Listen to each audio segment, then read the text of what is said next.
The difference between Jesus and Muhammad.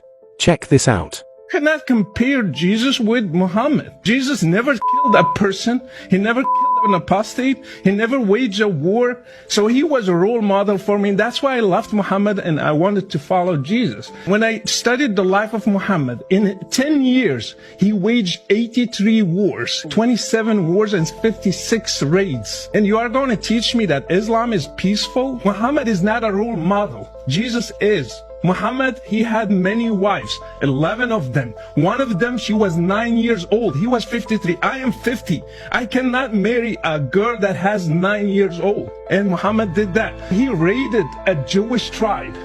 He killed the whole family of a newly bride called Safiya. And he took her as a wife the same time he was returning to Medina. Would you put that as a role model for me today in the 21st century? Muhammad failed because he's dead.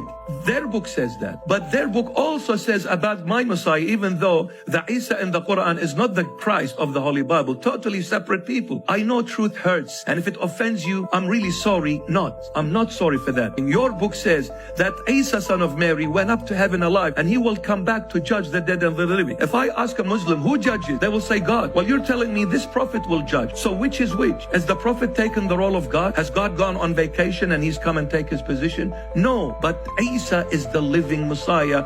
Even their book says, when they say, Amma Isa ibn Maryam fahuwa kalimatullahi wa ruhun minhu, Isa son of Mary, Jesus son of Mary, is the word of God and the spirit of God. Now let me ask you, my dear Muslim, if you're claiming Isa is a prophet, then how come all the other prophets which you believe in Moses, you believe in Isaac, you believe in all the prophets of the Old Testament, how come none of the Old Testament prophets were referred to as the word of God except Isa? Why?